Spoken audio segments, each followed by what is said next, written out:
Estás escuchando Economía Directa.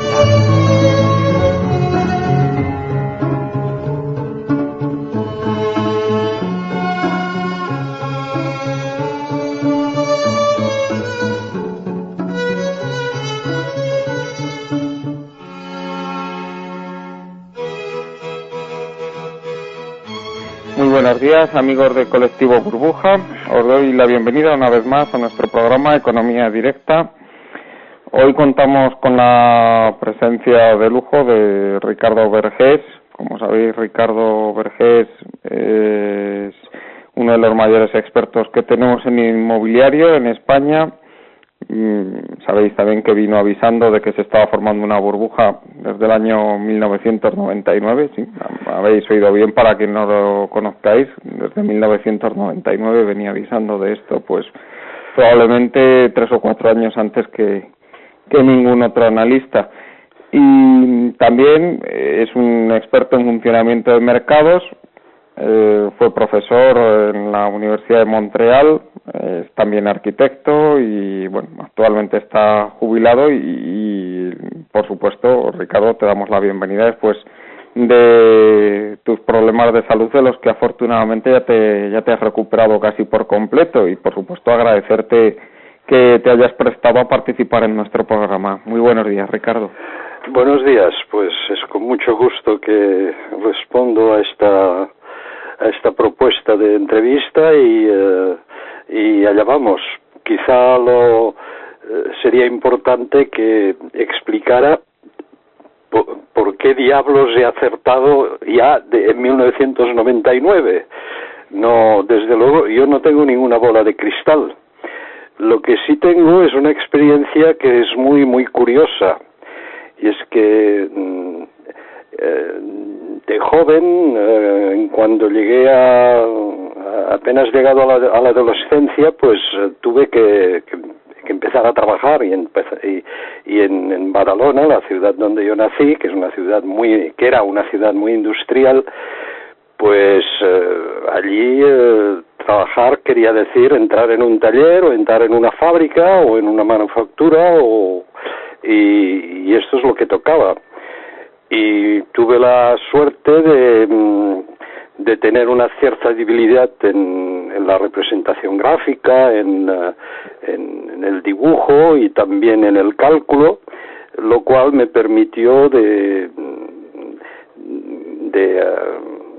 poder tener una actividad muy interesante, ya que por la mesa de mi mesa de dibujo pasaron pues el pantano de Entrepeñas, el pantano de Sau, el de San Martino, el de Orellana, las grúas de Euskalduna, las grúas del puerto de etcétera. Y estoy hablando aquí de los años 1950 a 1955-56, que es cuando yo me fui a Francia, porque en España pues no tenía perspectivas de poder hacer una carrera mientras trabajaba, cosa que en Francia sí fue posible. Y el detalle que quería resaltar es que cuando llegué a Francia, pues allí también se tenía infraestructuras, en particular pues se hablaba mucho de la única autovía o autopista que se tenía en Francia, que era de una longitud de 30 kilómetros. Iba de la salida de París hasta Versalles. Eso es todo lo que había como cuando yo llegué a Francia como infraestructura, digamos, o sea que estaban prácticamente en la misma situación de equipamiento, de infraestructuras y de problemas económicos derivados de la guerra, que para ellos era más reciente que la nuestra, pues más o menos equivalente como la de España. Y a partir de ahí, pues pude participar en una cantidad también impresionante de obra pública en Francia, e incluso al inicio del residencialismo, las construcciones de estas.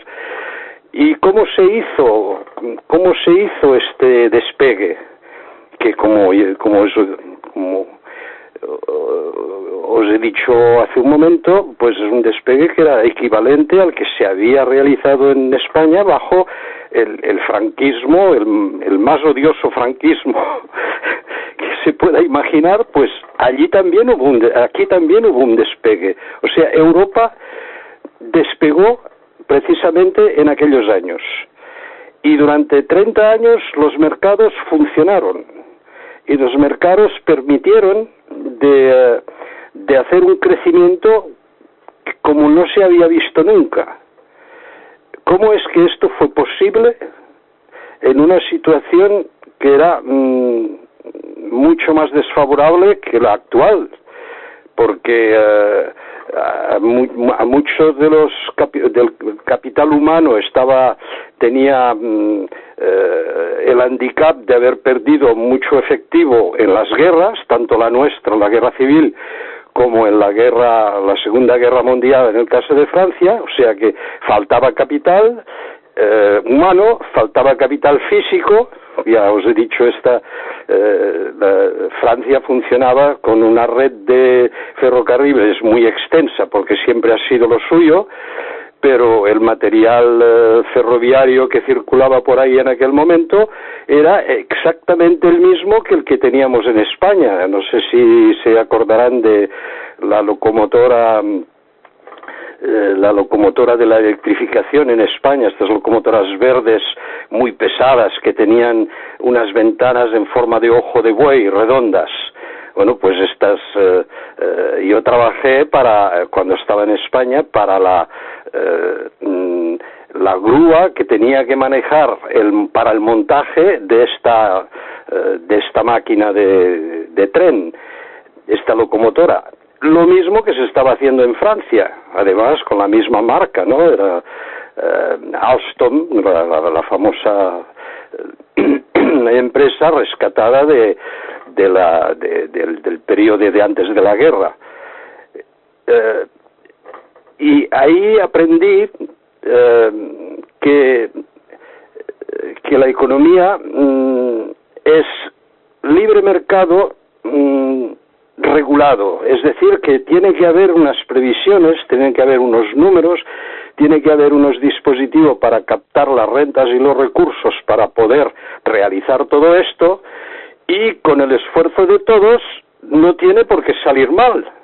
Prueba de ello es que al cabo de 30 años pues Francia era uno de los primeros países, y nosotros de Europa y del mundo, y nosotros pues pudimos pagarnos el lujo de la transición con una base física ya muy consolidada. Ya no teníamos una red de pantanos importantes, etcétera, y estábamos a punto de iniciar este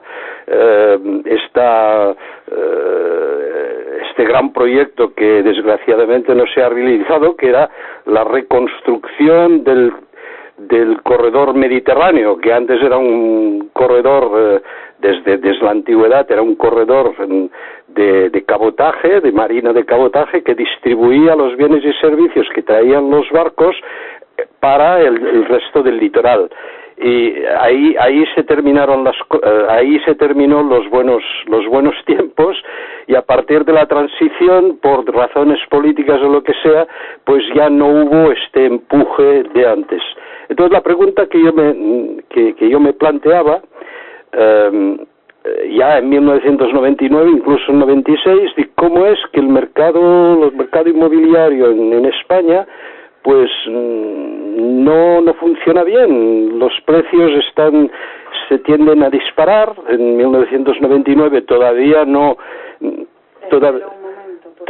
se mantenían, pero no todavía se mantenían a un nivel razonable. Sin embargo, estaban subiendo de manera que anunciaba lo que efectivamente llegó más tarde. Y luego había también el otro problema, que es el que me alertó de que las cosas no iban bien. Como tenía encargo de construir la estadística de construcción, que era de rescatar la estadística de construcción, que era la más antigua estadística moderna de España en aquel momento, porque empezó en 1960, me di cuenta de que todo el dinero iba a vivienda, pero que la construcción no residencial, que es esencial en la formación de capital fijo productivo, pues se quedaba estancada, y todavía lo está. Entonces estos signos son los que yo captaba. Y claro, lo interpretaba en clave de los conocimientos que yo había adquirido por experiencia durante mi juventud y mi primera madurez, para decirlo de alguna manera, ¿no? Y claro, esto hacía que podía hacer unas previsiones que para algunos eran tan pesimistas que se me tachó de ser un aguafiestas. Y efectivamente esto me costó bastante caro, pero caramba, pues tenía razón, y son las cosas que han ocurrido después, pues yo las había previsto, y desgraciadamente no he tenido el peso político o institucional o lo que hubiera permitido de corregir a tiempo. Y las cosas han ocurrido y ahora pues es muy difícil de arreglarlas. Bueno, pido disculpas por este largo prolegómeno, pero es importante señalar que prácticamente todo lo que yo cuento es por experiencias o por hechos que conozco, no por opiniones, no por referencias a otros autores o a otros, sí. Exactamente. Bueno, me refiero muy a menudo hay que tomar, ¿no? A gente que han realizado modelos de equilibrio y otros modelos que son indispensables para la previsión, pero lo que yo cuento pues es lo que se ha vivido antes, visto a través de la situación actual, y espero que esto pueda contribuir algún día a hacer algún plan o algún proyecto realista de cómo salir de la crisis y de volver a empezar un periodo de expansión que no será tanto expansión como recuperación de los retrasos en todos los sentidos que se han acumulado desde entonces. Hay un par de cosas muy interesantes que has comentado, Ricardo. La primera es las represalias que sufriste a consecuencia de informar sobre lo que tú estabas viendo que pasaba. Yo entiendo que esto ocurrió evidentemente porque había intereses muy grandes por medio para que nadie alertara sobre el desastre que se nos estaba viniendo encima y no estropeara pues esas ganancias obscenas que estaban obteniendo muchas personas. Entiendo. No sé si tu opinión es esta también o no. Pues sí, y creo que creo que se han utilizado métodos de control de la información que no deberían, que no, pero también es cierto que muy a pesar mío, la gente parecía muy contenta de lo que estaba ocurriendo. Y claro, ir contra esto es muy difícil, sobre todo bueno, no es difícil, para mí era fácil, ¿no? Y creía que era lo que tenía que decir, pero era muy peligroso, porque claro, esto era como una afrenta a aquellos que habían de alguna manera pactado y organizado este mercado exuberante en el cual pues todos parecían salir ganando, ¿no? Tanto los sectores privados, productivos como financieros, como los sectores, como la política, que encontraba allí una fuente de recursos fiscales que le permitía incluso de prescindir del más mínimo recurso a deuda pública para hacer los aeropuertos, las autopistas, las autovías y todas estas infraestructuras ditirámbicas que tenemos ahora en España y que algunas de ellas no sirven para nada. Entonces, esto ha creado unas amenazas que se han transmitido, que han repercutido, bajando el escalón desde el poder central hasta las instituciones ya muy para las cuales yo trabajaba, en particular el Consejo Superior de Colegios de Arquitectos, ¿no? Era inconcebible que yo tuviera razón, así de sencillo. Y entonces, claro, aquí no valían ni juicios ni debates, no, simplemente fuera, no puede ser, es inadmisible. Incluso a nivel personal, pues me encontraba con que los amigos de mis hijos pues hablaban mal de mí porque sus padres decían, ¿cómo? Que dice que no hay que comprar una vivienda cara si es de... ¿Por qué? Si tiene valor, entonces yo seré más rico, ¿no?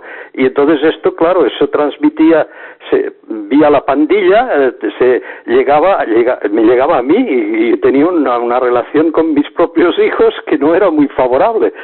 Y esto se revirtió completamente cuando los mismos padres se dieron cuenta de que, mira, el padre de Lucas o de Inés, que son mis dos hijos más jóvenes, pues tenía toda la razón del mundo. Y entonces cambió completamente el ambiente familiar. ¿Por qué? Porque mis propios hijos podían enorgullecerse de estas opiniones que yo podía tener, ¿no? Es muy curioso, lo que he vivido es digno de unas memorias sin ningún ánimo de venganza pero muy muy curioso. Entonces es por esto que he llegado a la conclusión de que una de las grandes causas de todos los males ha sido el control de la información que reina en España. Esto es, yo que he vivido 30 años en países del G7, puedo decir que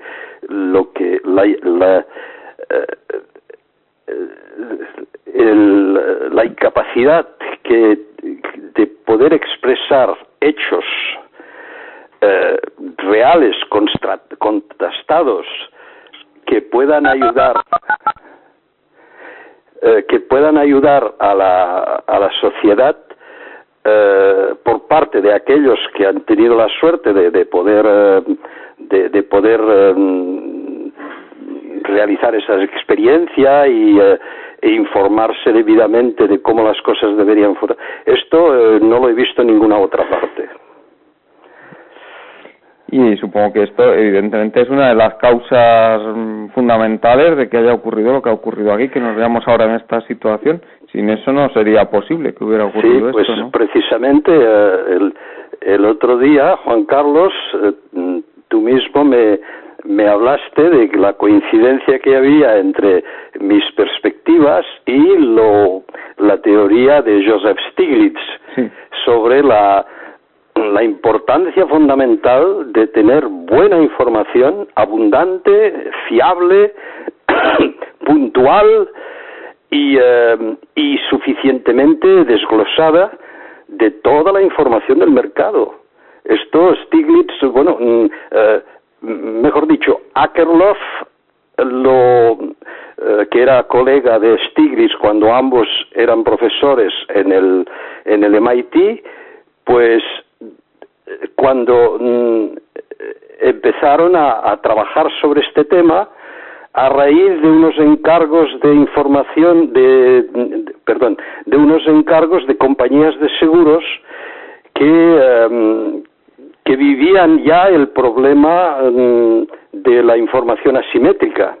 Es decir, que tenían que poner unos precios de seguros que no se correspondían con sus expectativas de ganancia, porque si no la gente no suscribiría en estos seguros. Y entonces la única forma que encontraron es de, no de falsear, pero de escoger entre las tablas de mortalidad, por ejemplo, aquellas que minimizaban el riesgo. Y claro, el problema entonces es que la gente cree que esta información es la veraz y por consiguiente compran el seguro, pero resulta que el riesgo en realidad es mayor porque se ha cogido una tabla de mortalidad que está hecha para minimizar este riesgo de manera a poder vender más barato el tipo de interés, la póliza de seguros. Pero el momento en que el siniestro ocurre, pues se encuentran desprotegidos, porque claro, las reaseguradoras no han asegurado a las compañías propias de seguros estas sí que utilizan el verdadero riesgo. Y el resultado es que las compañías de seguro quiebran y que la gente pues luego protesta porque claro se encuentra desprotegida y que no esta fue el nacimiento del concepto de información asimétrica. Y esto correspondía también con las investigaciones esto fue Stiglitz, Spence, Mirrlees y bueno, todos ellos premios Nobel, desde luego. Y luego hay Akerlof que iba por otra vía y él decía que si la información mala es la que prevalece, entonces la producción también es mala. Y si es mala, entonces el Producto Interior Bruto va para atrás en lugar de ir para adelante. Entonces, con estos dos conceptos se acuñó esto de la información asimétrica. Yo descubrí esto, bueno, pues a lo largo del tiempo, pero le di por lo que yo he vivido, pues le di un carácter más político. Es decir, que no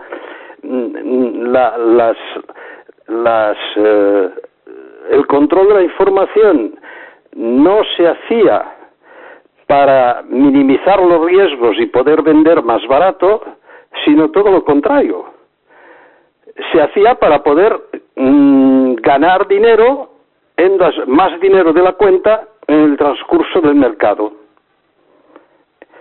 O sea que se infringía francamente, ya no era un problema de información, era un problema de desinformación. No demos la información que permitiría a la gente de tener éxito, el éxito normal en el mercado, porque el éxito lo quiero tener yo y condiciono la información para que así sea. Y esto es lo que creó aquellos eslogans que todos los grandes banqueros y los grandes políticos de aquí pues hicieron suyos. Si las cosas valen más es porque somos más ricos. O bien, hay ciertas cosas cuyos precios no bajan nunca. En principio la vivienda. Entonces esto cayó como agua de mayo en la población en general y la sociedad dice, bueno, pues es el momento de comprar. Y así se crearon estas hipotecas insensatas y etcétera, etcétera. O sea que yo creo que la información, el control de la información en España no está generado por el propio mercado, sino que hubo algunos pactos, algunas intenciones, algunas políticas que hicieron que esto fuera posible. Y creo que es en esto que nos distinguimos de los demás países. En otros términos, yo diría que en lo que es el mercado inmobiliario o mercados de servicios adyacentes, que son los que nos plantean grandes problemas, pues hay una diferencia entre los demás países donde este descontrol ha sido generado por una cierta ingenuidad, por una cierta autodefensa, y podría pues decirse que es consecuencia del propio mercado, ¿no? Es un efecto nefasto del propio mercado. Una falta de regulación, podríamos decir, ¿no? Exactamente, que se desregula solo. En cambio nosotros lo hemos desregulado de forma intencional. Esto es lo que yo pretendo, y lo sé porque he estado en el centro del ojo del huracán, pero claro, yo no puedo ir a un juez y decirle, bueno, pues juzgue esto, porque el hombre no sabría por dónde cogerlo el tema. Las leyes no están hechas para este tipo de cosas, etcétera. Y además, yo no creo demasiado en... la justicia es necesaria y puede ser una excelente cosa para asegurar la convivencia, pero para resolver los grandes problemas no creo que sea un instrumento muy grande. Pero hay que decir que prácticamente por lo que yo sé, desde Miguel Boyer, pasando por Solchaga, por Rodrigo Rato, por Solbes,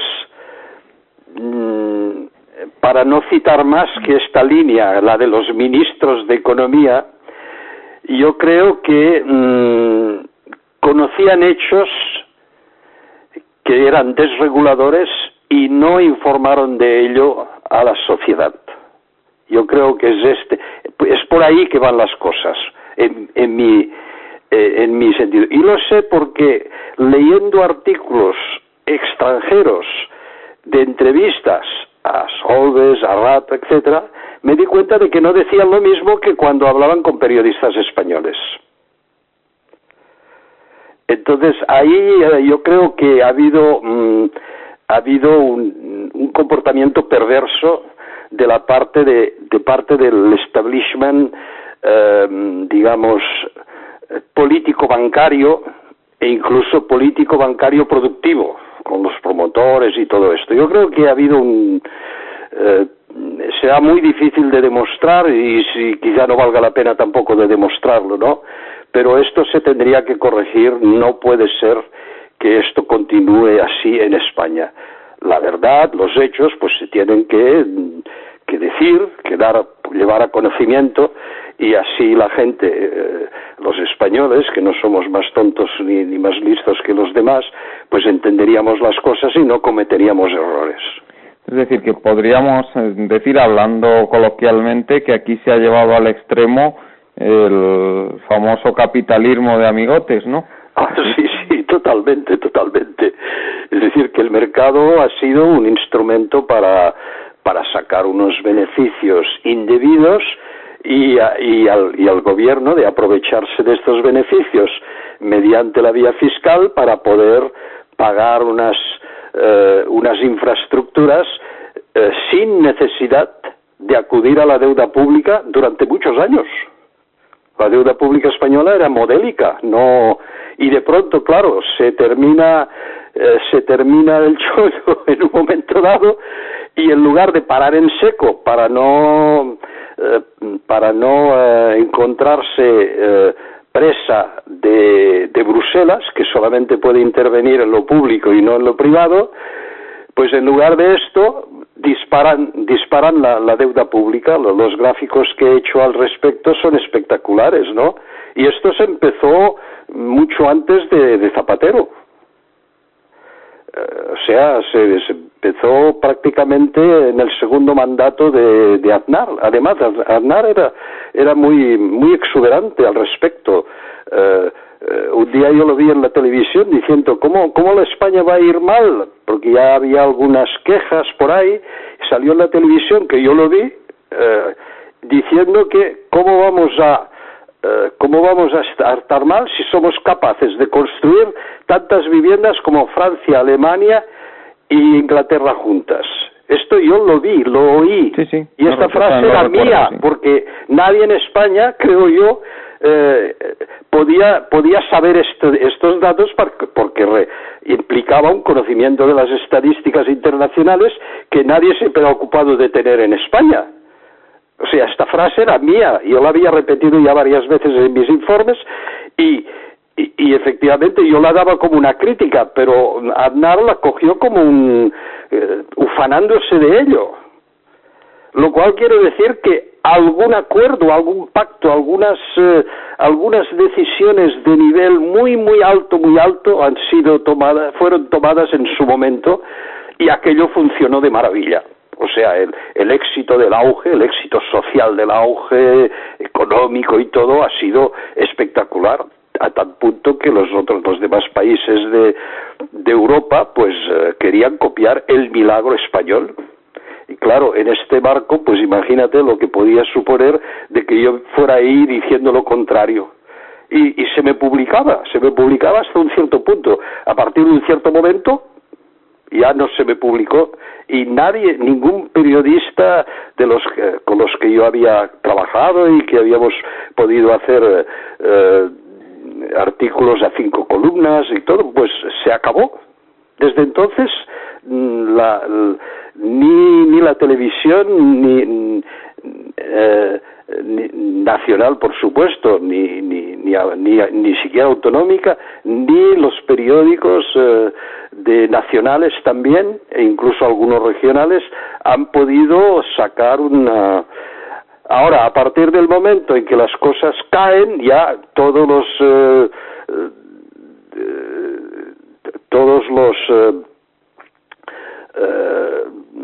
¿cómo se llama? Asesores de opinión se han lanzado sobre el tema, y ahora todo el mundo se queja y quiere explicar lo que pasa, y proponen incluso soluciones, etcétera. Pero esto, bueno, no hacen su trabajo, pero también es un poco de oportunismo, porque los hechos, las razones profundas de por qué el mercado se ha estropeado y se ha hundido, pues esto no pueden conocerlas, porque si las hubieran conocido ya lo habrían dicho antes. Entonces, lo que, para responder concretamente a la pregunta de por qué el mercado ha caído, y yo pues me refiero esencialmente a la teoría de Milton Friedman, otra víctima de la desinformación, que dijo lo que se conoce desde la antigüedad. La numismática, por ejemplo, permite de saber que en el mundo ibérico de España, es decir, este que va desde el País Vasco hasta Cataluña y que luego baja hasta más o menos más o menos el nivel de Valencia, y que luego vuelve a entrar por la Bética, por el Valle del Guadalquivir, que es un mundo que estaba dotado de moneda múltiple y prácticamente equivalente, y entonces si el mercado ibérico era muy potente, porque era capaz de abastecer no solamente a la meseta, sino también a los propios mercaderes que venían vía marítima para vender sus productos en Hispania, la antigua Hispania, que era esencialmente litoral. Y lo que probablemente los mismos numismáticos no han percibido, porque no era su trabajo hacerlo, es que era imposible que hubiera una diversidad de moneda tan grande en los 3 o 4 siglos antes de Cristo, y que todo aquello funcionara maravillosamente bien. ¿Por qué? Pues porque la cantidad de moneda en circulación se correspondía casi exactamente con los bienes y servicios objeto de las transacciones. Es decir, que había la cantidad, se hacía moneda cuando era necesaria, pero cuando no, pues cuando no, es que no hacía falta. Y seguramente este principio que ya se conocía desde, por lo menos, desde 1700 antes de Cristo, ¿no? Porque en la Biblia, el libro del Éxodo relata el tema de la aparición de moneda con el mito del becerro de oro de Moisés, que es una descripción impresionante de la emisión indebida de moneda. O sea que el control de la emisión de moneda es probablemente la clave, junto con la información, con la libre información, es la clave de todo buen desarrollo sostenible, para decirlo de alguna manera. Esto lo repitió Grebler, por ejemplo, que es uno de los padres del Housing Economics. Dijo, si no hay dinero, no puede haber burbuja. Así de claro. El dinero en circulación tiene que ser el justo. Entonces, esto me ha llevado a investigar cómo es que ciertos países entraron en el mercado común, bueno, en el mercado europeo, en la eurozona, con una provisión monetaria absolutamente desproporcionada. Y que luego, pues en el momento en que se fijaron el tipo de cambio al euro, en el segundo Maastricht, el primero tuvo lugar en 92 con el Tratado de Maastricht, y luego el segundo Maastricht fue el de la fijación de los tipos de cambio. Y a partir de allí ya no hubo más emisión monetaria de sobra, en cambio lo que sí hubo fue revalorización de activos, que es la otra manera de crear moneda sin justificación. Y hoy en día, bueno, pues tenemos unas masas monetarias de los diferentes países, en manos de los diferentes países de la eurozona, que es quizá dos veces o 2 veces y media la que sería necesaria para nuestro nivel de desarrollo. Y claro, este dinero lo debemos. Pero ¿cómo es que ha caído en nuestras manos si no lo hemos fabricado? Entonces este es un poco el gran problema, y a mí me gusta mucho Krugman, pero salvo en este tema, porque el hombre pues no parece para la producción real es insuperable, porque ha escrito algunos libros, sobre todo sobre la economía espacial, que es una maravilla. Pero a nivel realista, a nivel de la moneda como tal, es decir, si separamos moneda y dinero, son dos cosas diferentes, pues ahí no parece entender demasiado bien cómo las cosas ocurren. Pero han ocurrido. Y esto es lo que tendríamos que ver, porque quizá no estemos solos en la culpabilidad de lo que ha ocurrido. Quizá España o Grecia o Portugal, bueno, son los países, o el sur de Italia, que son los países que aparecen como los malvados, pues quizá no sea exactamente nosotros los que tengamos que pagar y hacer las rectificaciones debidas.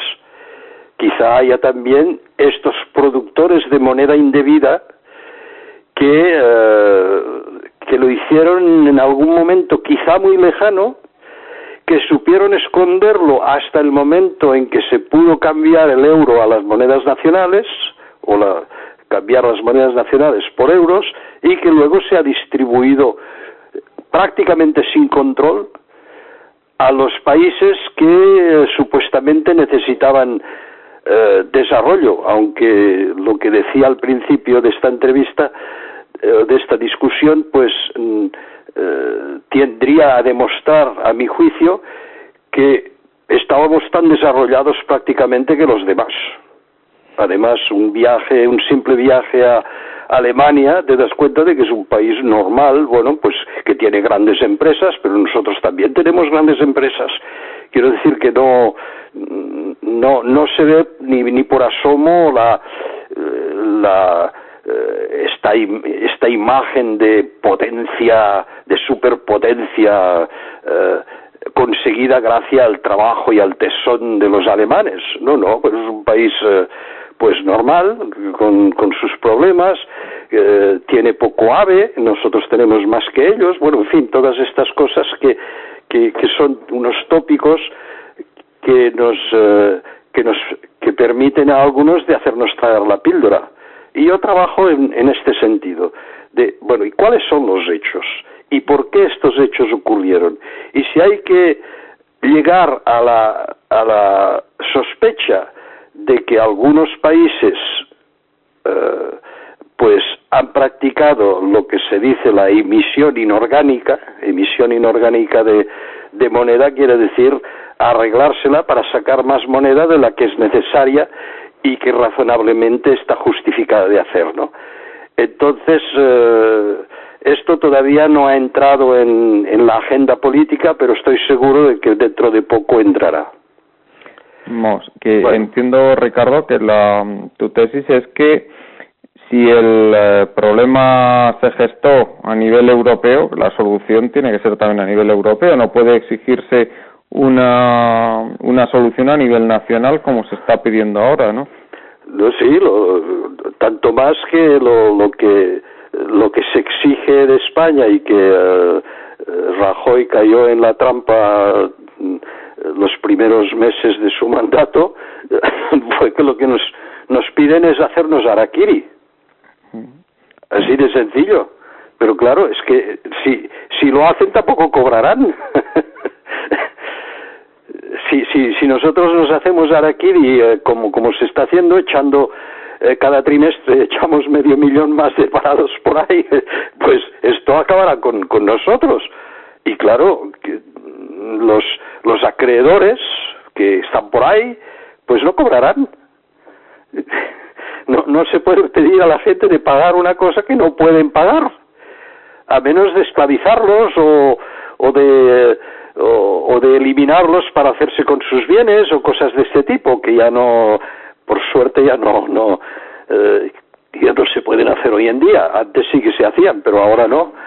Entonces yo creo que razonablemente Europa tendría que examinar muy de cerca la historia, por lo menos desde 1990 prácticamente. La historia monetaria, hay estadísticas, la gente no las consulta, son difíciles de consultar, además hay rupturas de serie, en fin, no es fácil, pero se ve claramente que alguien ha pecado ahí y que este dinero no ha entrado en juego, se ha quedado como reserva durante años. No ha actuado. ¿Por qué? Porque si hubiera actuado en el propio país, pues hubiera habido un boom económico, hubiera habido un boom de inflación, pero nada de esto ha ocurrido. Sí, o formación de burbujas que tampoco ocurrieron, ¿no? O sea, exactamente. Es más, por ejemplo, Alemania hizo una burbuja de construcción menor que la nuestra, mucho menor, pero en fin, muy clara, primero para recuperar el retraso en el que de la Alemania del Este, y segundo para construir, para poder alojar a los que quisieron dejar el este para ir al oeste. Y bueno, pues bien, el volumen de hipotecas para financiar esto prácticamente quedó el mismo que antes o que después. O sea que tenían los recursos para no modificar sustancialmente el Producto Interior Bruto o la inflación o los precios. O sea, ni las cantidades ni los precios fueron alterados por este fenómeno. Quiere decir que su economía no necesitaba en absoluto nuevo dinero. Si se las arreglaban con el mismo, pues quiere decir que estaban bastante sólidos y que no hacía falta. Entonces, ¿dónde colocaron este dinero mientras estaban esperando el cambio del euro? Pues yo creo que era en forma de reserva, una reserva que está ahí calladita, y el día en que se abre la veda y que se puede ir al Banco Central para cambiar al Banco Central Europeo para cambiar marcos o florines o francos belgas o moneda austríaca, ya no me acuerdo cómo se llama, por euros, pues lo hicieron, y allí se encontraron con una masa de dinero gigantesca, probablemente del orden del billón de euros, que su propia economía ni podía ni quería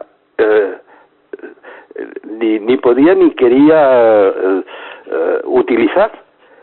Entonces, ¿qué hicieron? Pues ofrecieron este dinero a los 4 países del sur más Irlanda, con un desparpajo y con un poco, ¿cómo decir?, sin ánimo de ningún control. ¿Queréis dinero? Aquí lo tenéis. Y nosotros, bueno, pues nos hemos abalanzado sobre este dinero y nos hemos pasado. Y ahora pues tenemos ahí unos stocks de cosas a medio terminar, que no se pueden terminar, que no se pueden, algunas apenas unos solares, una cantidad de solares de un precio elevadísimo que no se construirán jamás, no en los años venideros, jamás, imposible, no tiene sentido. ¿Y qué hacemos con ello? Y claro, ahora nos reclaman este dinero. Yo digo, bueno, pues si es un problema de que los préstamos que hemos recibido estaban hechos con dinero malo. Esta expresión de dinero malo me gusta mucho porque es precisamente es dinero indebido, dinero que no debería existir pero que existe, como un dinero falso, como un dinero robado, lo mismo. Y claro, si estos préstamos son de dinero malo, ahora nos pide a los españoles, a los italianos del sur, a todos estos que se han querido aprovechar pensando que eran más ricos, ahora se les piden de pagarlo con dinero bueno, de devolverlo con dinero bueno. Y esto yo creo que no, primero, que no va a ser posible, y segundo, que es profundamente injusto. Y bueno, creo que es en este sentido que se tendría que trabajar también para ver qué parte de la deuda debemos en toda justicia devolver. Hay una parte que sí, que seguramente nos ha sido prestado y que provenía del ahorro de los hogares o de las industrias de estos países, de los países del norte, y esta sí que se tiene que devolver de alguna manera. Pero la otra, la que se obtuvo de manera facilona y de escondidas, pues esto no sé, por lo menos es discutible, ¿no? Digo yo. Sí, porque lo que se vio también durante toda la época del euro, no ya antes, que el tema yo lo conozco menos, pero evidentemente lo conozco a través de ti, sé que eso sucedió así, pero después de la entrada en vigor del euro también se vieron unos crecimientos en la masa monetaria, en la emisión de moneda tremendos, muy muy por encima de lo que era el crecimiento del PIB nominal en aquella época. Sí, efectivamente. Es que hay algunos países, los 4 países que yo he identificado, porque las curvas de las series estadísticas lo muestran, son estos 4. Probablemente también Finlandia y Luxemburgo, que no, o sea, prácticamente son Alemania, Austria, Países Bajos y Bélgica. Pero hay también Luxemburgo. Lo que pasa es que Luxemburgo no declaraba exactamente el mismo concepto en las estadísticas del Fondo Monetario Internacional, y entonces no es comparable. Y claro, no he querido meterlo, pero desde luego que Luxemburgo fue un gran proporcionador de moneda dudosa, ¿no? Y un poco como como los tigres asiáticos, estos que de pronto se encuentran en posesión de una cantidad de dólares que nadie sabe de dónde han salido, pero están ahí y que los prestan abundantemente, ¿no? Pues entonces un caso muy curioso es el de Francia, porque Francia no estaba en este grupo, probablemente porque su moneda, el franco, no era tan sólido como las monedas más al norte, ¿no? Pero en cambio, en los últimos tramos poco antes del derrumbe de la economía, pues sí que habían practicado si no la emisión inorgánica, pues sí la revalorización de activos, pero de forma muy fuerte. Y si ellos lo hicieron, pues los otros países también, nosotros mismos lo hemos hecho, después del euro. Y esto también ha contribuido a mantener, o sea que, Juan Carlos, tienes toda la razón de decir que efectivamente desde la entrada del euro, la entrada en vigor del euro, también ha habido un pico ahí que ya no es atribuible al comportamiento de los 4 países primeros, alrededor de Alemania, sino que es otro crecimiento de la masa monetaria sui generis, en la cual nosotros también hemos participado, y Francia también, incluso Alemania, Italia, por lo menos la Italia del norte, creo que también han cometido este tipo de tropelías. Y entonces, ahora mismo, en el momento que estamos, ya se está viendo un cierto cambio de discurso, no se sabe muy bien las razones profundas que están llevando a ello, que tal vez sea la previsible victoria de Hollande en Francia, que nos están diciendo que van a tener ya políticas que van a fomentar más el crecimiento que la austeridad, como se estaba diciendo hasta ahora. Pues sí, yo creo que no es porque la política lo ve claro, sino porque todo esto está gobernado por los lobbies en los cuales, alrededor de los políticos europeos o nacionales, y que se están dando cuenta de que si continúan así perderán su puesto de trabajo. Que esto solo lleva a la desintegración europea, al fin y a la postre. Y finalmente, bueno, pues o sea que lo que la gente está diciendo, si continuáis así ya no queremos veros. Y claro, esto es muy muy fuerte, porque también toda esta gente, bueno, pues la mayoría son de buena fe y tienen familias y todo, y dice, bueno, hago como Rajoy, dice, bueno, pues yo hago lo que tengo, lo que creo que tengo que hacer, porque me lo han dicho que es así como. Pero claro, se da cuenta de golpe que si hubiera unas elecciones hoy quizá ya no saldría elegido. Entonces, pues esto hace reflexionar mucho, ¿no? Yo creo que los cambios políticos siempre son muy oportunistas, ¿no? Y los políticos, como los economistas, no son gente que trabaja por el bien del país, trabajan para mantener su carrera profesional, y bueno, y es normal que así sea, pero yo no creo que el cambio que hay ahora sea debido a que se dan cuenta de que esto no puede seguir así, que no vamos a ninguna parte. No, yo creo que se va simplemente en el sentido de que si continuamos así ya no estaremos ahí dentro de poco. Y bueno, pues si es así, pues tanto mejor, ¿qué le vamos a hacer? Sí, pero es muy preocupante, ¿no?, que si realmente comenzamos a ver que fluye otra vez el dinero hacia España. Estamos viendo que ahora mismo hay unas restricciones en la moneda tremendas, estamos viendo caídas en la masa monetaria continuadas en España, y bueno, evidentemente eso se traduce. Pues claro,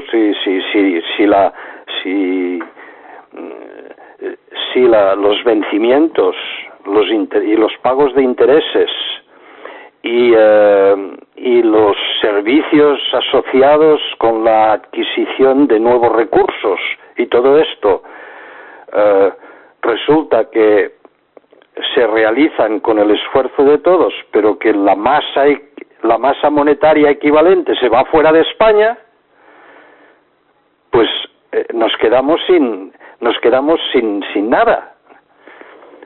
nuestra economía necesita su propia liquidez. Si esta liquidez sirve para pagar deudas, pues ya no sirve para la producción. Efectivamente, no hay consumo, no hay inversión y finalmente... Todo se paraliza, ¿no? Todo se paraliza, sí. Imagínate que de pronto las sociedades más solventes del país, perdón, pues se declaran en quiebra o en suspensión de pagos porque no tienen el dinero para poder hacer frente a ello. Aunque no hubieran cometido ningún error, digamos, técnico, pero si tienen que devolver esto, si tienen que devolver parte de lo que ha producido, yo creo que en este sentido la regulación de la globalización es absolutamente indispensable. Sí. ¿Por qué? Porque el multiplicador bancario, que es esto quizá lo que no ha entendido Krugman, que el multiplicador bancario es un multiplicador territorial.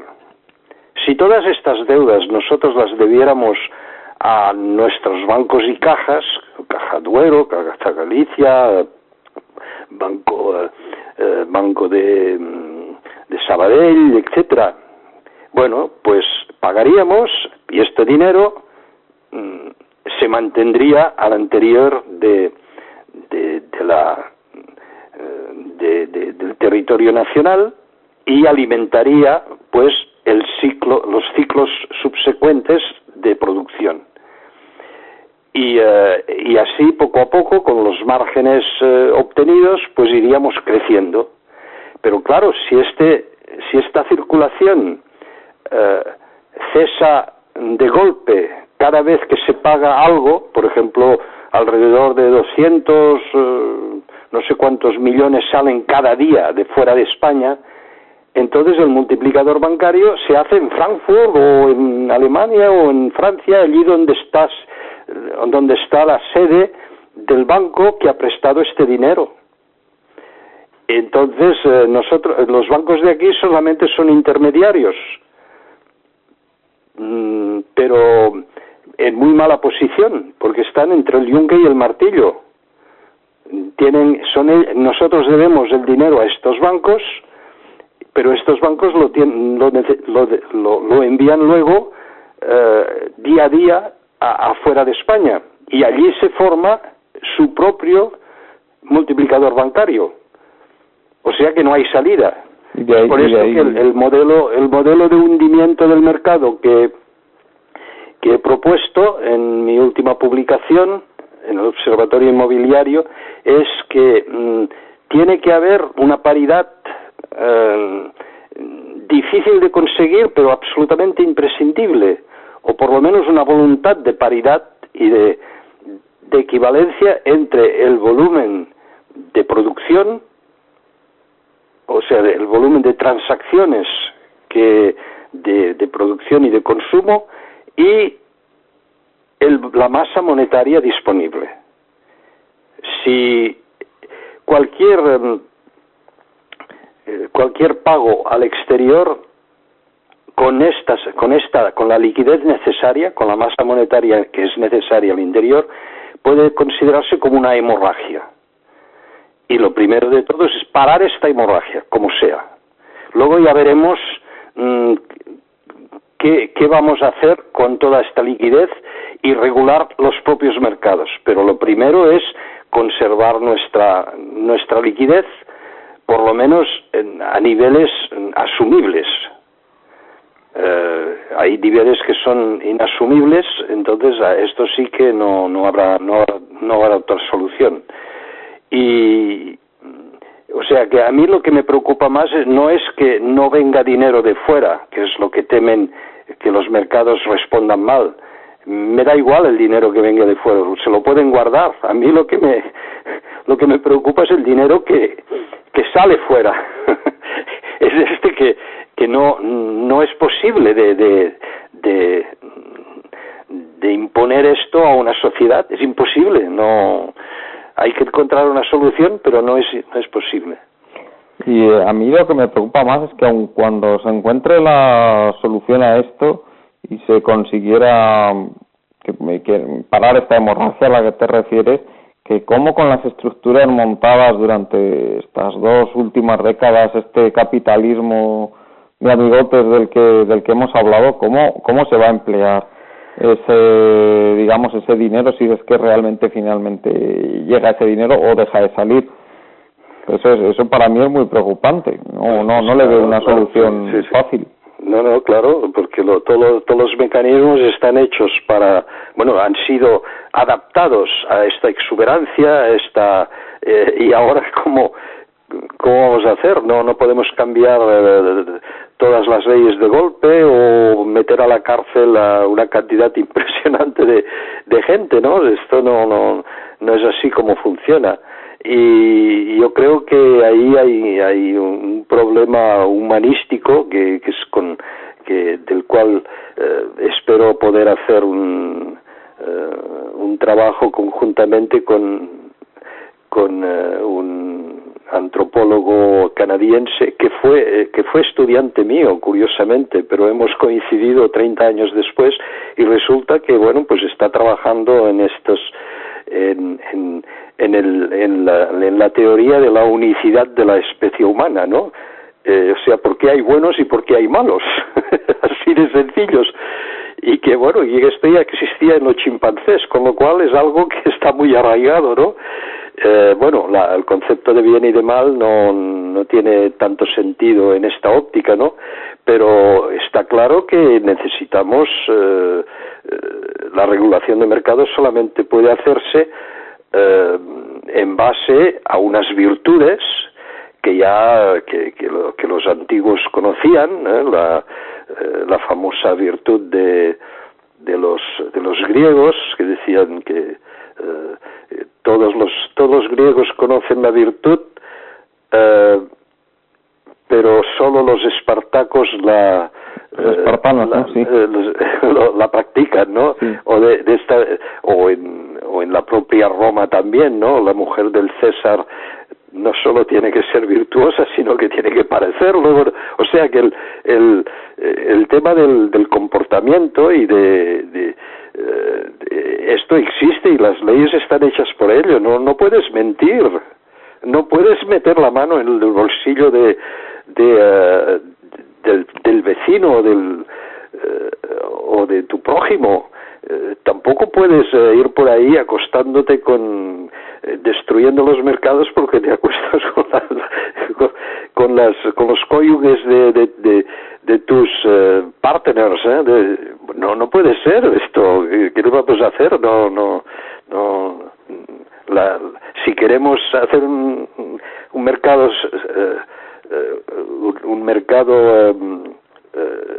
justo y un mercado más equitativo y más agradable pues tenemos que cumplir con esta gente. Pero ¿qué pasa entonces si todas estas personas que han hecho que las cosas vayan así, infringiendo estas leyes naturales, pues ¿qué vamos a hacer si son más hábiles que los otros para alcanzar el poder? Sí. O sea que las instituciones están organizadas de manera que es esta gente la que alcanza el poder, podríamos decir, ¿no? Sí, algo así.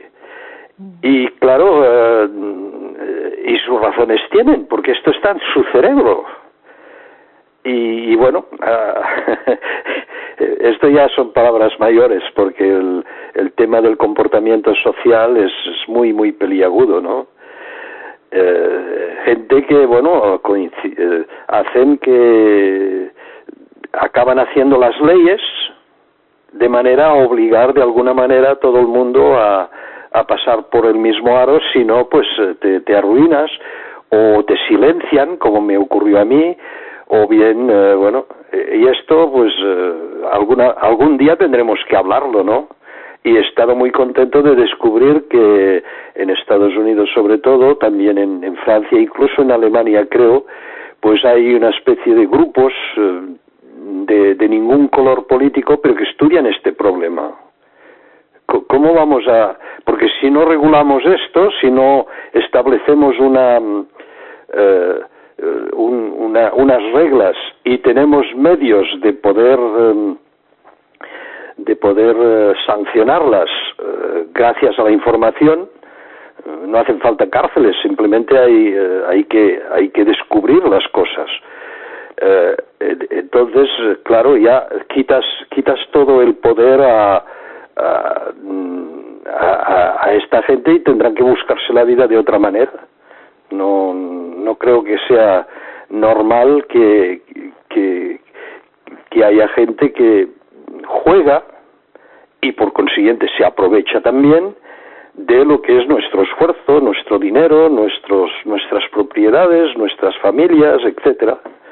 No puede ser. Bueno, sí, yo también te informo a ti, por si es que no lo sabías, y por supuesto a los oyentes que nos siguen, que Colectivo Burbuja ha nacido con esta vocación también, ¿eh?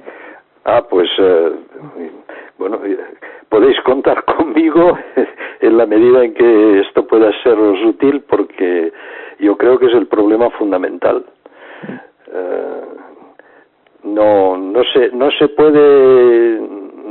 La sociedad ya no está dispuesta a tolerar que simplemente porque alguien tiene un cargo, por ejemplo en el poder judicial o bien en el poder constitucional, como la realeza o la consecución o las listas políticas para las elecciones, que alguien se aproveche de estas estructuras para poder hacer pasar comportamientos que en realidad son delictivos, pero que de muy difícil aplicación, porque la menor cosa pues requiere un esfuerzo de aclaración que la justicia no tiene, y bueno, y así estamos, ¿no? Y no parece que esto está relacionado. También hay una disciplina que tiene mucho futuro, que es la psiquiatría, porque claro, estos comportamientos en realidad están tipificados. Todo el grupo de F60 del Manual de Diagnóstico de Salud Mental está ahí, y es el trabajo de varios siglos de investigación en el funcionamiento cerebral. O sea que estamos dirigidos por gente que tienen taras, que tienen problemas. Que estamos en manos de psicópatas. Sí, la psicopatía en el sentido amplio del término. Sí, por supuesto, ¿no? Amplio, no hablando de... Y los tenemos en todas partes, en nuestras familias, de nuestro entorno de trabajo, en nuestro... etcétera, y bueno, y tenemos que convivir con ellos porque también tienen sus derechos, pero de ahí a regalarles el poder, esto me parece muy fuerte, ¿no? Sí. O sea que tendremos que encontrar maneras de que cada cual pues pueda ejercer sus responsabilidades y sin tener que dedicar demasiado esfuerzo a luchar contra gente que no debería estar allí. Luego también, para ya más o menos hemos cumplido con el tiempo que teníamos previsto para la entrevista, pero sí que me gustaría emplazarte para otro día para profundizar un poco en todo este tema del que estamos hablando, porque realmente está todo organizado de manera que se ha dado paso a que este tipo de personas estén en el poder. Y luego también me gustaría analizar para otro día contigo el por qué están surgiendo estas propuestas radicales para modificar la situación que estamos viendo. Por un lado se ve a esta gente que dice que hay que volver a una especie de laissez-faire de tipo siglo XVIII sin ningún tipo de regulación, y en el otro extremo gente que dice que con mensajes anticapitalistas en que hay que acabar con el mercado porque el mercado es el culpable de todo lo que ha pasado. Yo creo que esto nos daría ampliamente para un nuevo programa, si te parece a ti. Pues sí, esto creo que es muy importante, porque claro, el problema es que cuando los mercados para los comportamientos, digamos, que se puede llamar antagonistas, está ya saturado, pues los antagonistas sobrantes pues se colocan en el mercado oponente. ¿entiendes? Sí, O sea, explícalo un poquito más. Si una persona tiene, lo vimos con el mes de mayo de 68 en Francia, ¿no? Sí. Que, bueno, la gente, los jóvenes que enarbolaron las banderas en función de la justicia, la equidad, la convivencia y todo esto, apenas se acabó el movimiento, pues se encontraron todos colocados en las estructuras que ellos mismos habían combatido. ¿Por qué? Porque tenían las habilidades para poder penetrar en los círculos de poder. Como no podían entrar, pues entonces protestaron, pero en el momento en que ganaron, en que perdieron y que ya no podían, entonces fueron recuperados por el propio sistema. Y yo, bueno, tengo un par de anécdotas muy sabrosas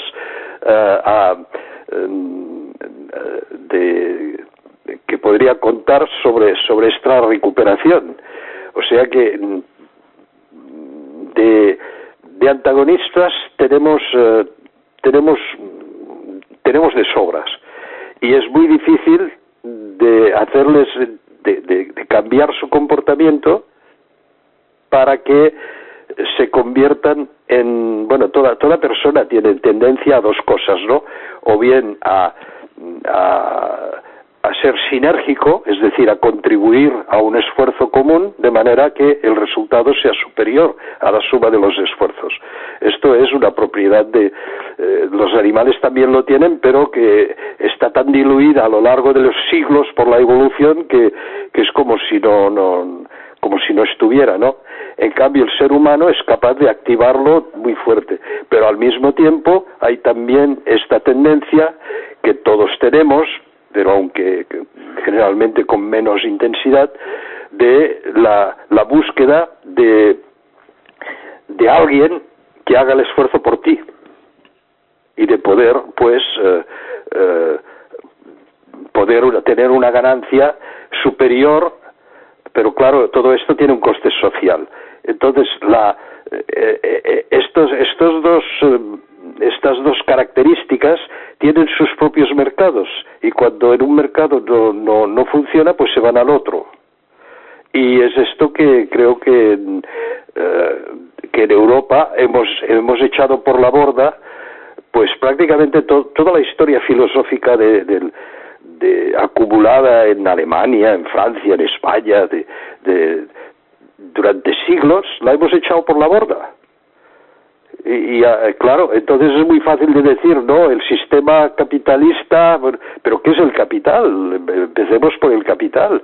¿Qué es el capital? Porque no hay un capital, hay varios capitales. Incluso hay las capitales, como decía hace poco César Molinas,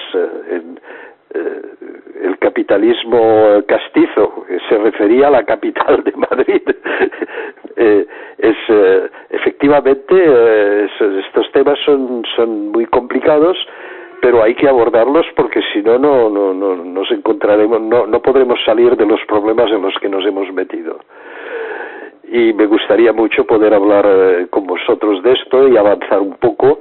Sé que hay gente en España, en Cataluña, en País Vasco, también en Madrid, que están muy interesados por estos problemas, pero no parece que haya todo esto tenga un peso específico suficiente como para orientar las políticas. Por ejemplo, hay una cosa que queda pendiente en España, pero nadie habla de esto, y es que los españoles de origen, es decir, aquellos que vivíamos hace 10 años en España ya, pues con nuestra propia tasa de mortalidad, dentro de 50 años seremos, hice el cálculo, alrededor de 15 millones, porque los demás habrán muerto. Y nuestros propios hijos, de estos españoles que estábamos ahí, que podríamos decir de origen, aunque seamos la mezcla de muchas cosas, pero vamos, cogiendo como punto de partida, pues Y entonces resulta que, por ejemplo, la demografía de la crisis, del auge y de la crisis, no se ha hecho en España. No hay ningún demógrafo que trabaje en esto, de describir la demografía durante este periodo y los efectos que este periodo ha podido tener sobre la demografía y viceversa. Entonces, claro, si no estudiamos este aspecto, por ejemplo, y hay otros muchos más, pues no podremos saber qué hacer.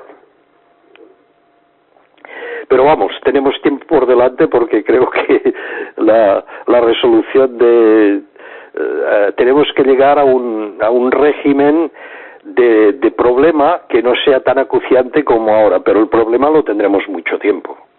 Sí, lo que sí que me gustaría comentarte también es que la situación esta a la que te has referido, que los grupos de personas, las personas preocupadas por toda esta problemática, no tienen peso suficiente como para influir en la situación política. Yo creo que eso está cambiando rápidamente, y es muy probable que de aquí a muy poco tiempo nos llevemos una gran sorpresa y veamos que esa influencia sí que realmente sí existe. Bueno, yo creo que se veía venir, pero todavía todavía no, porque entre, por ejemplo, el peso que pueden tener los que publican en Internet y luego el peso que tienen la prensa nacional y la televisión, está separada unos de otros por una especie de membrana que es equivalente a la del agua y el aceite.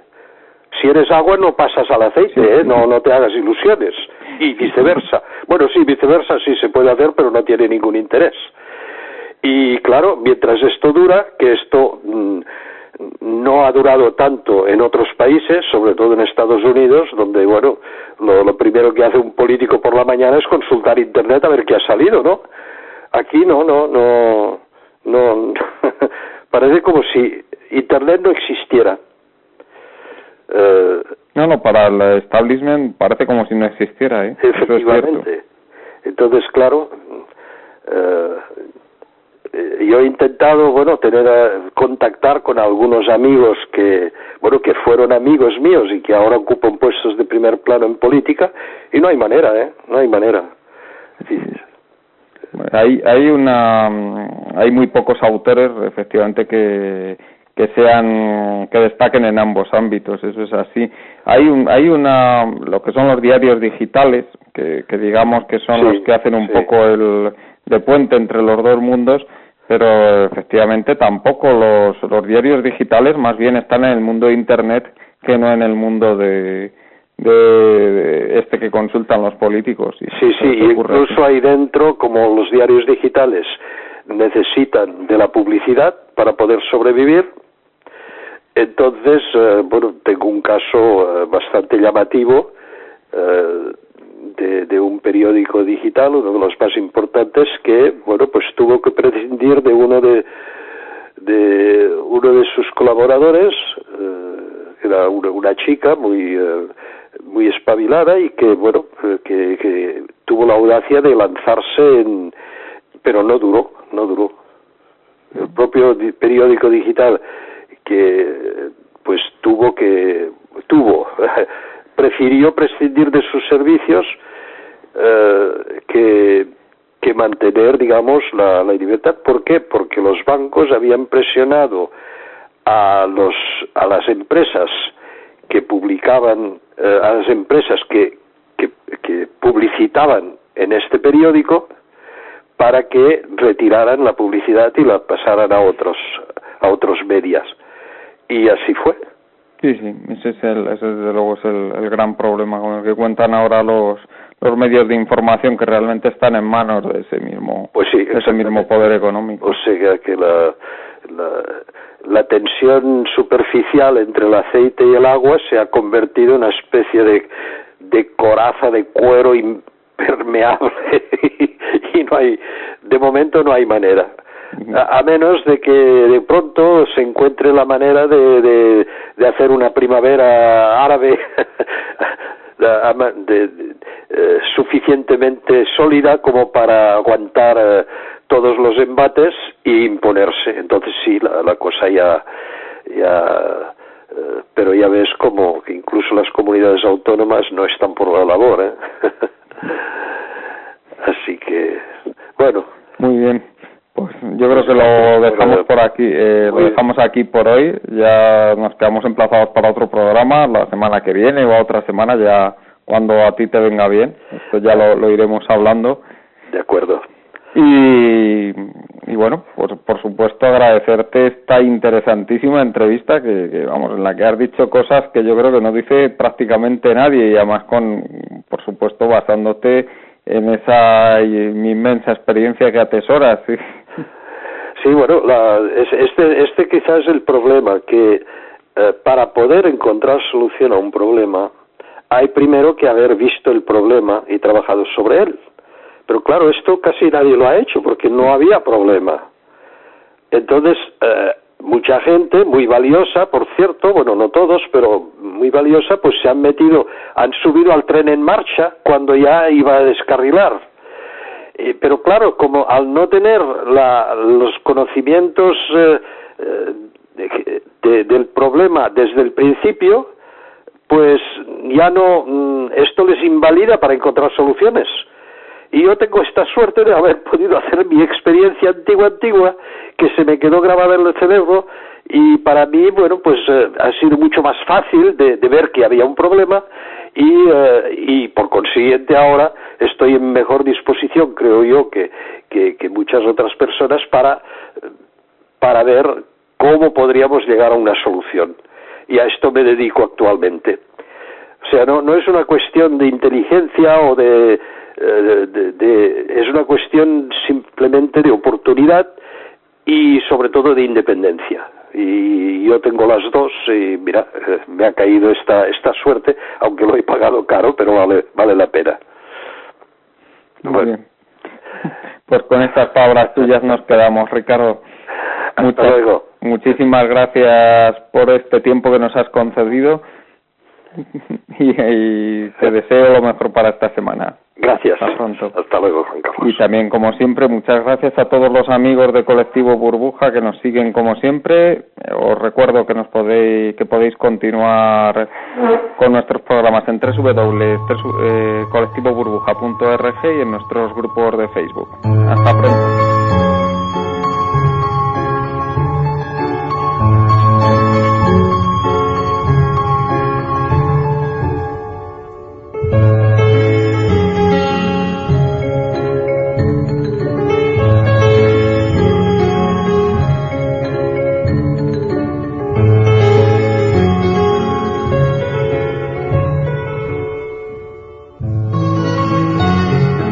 Estás escuchando Economía Directa.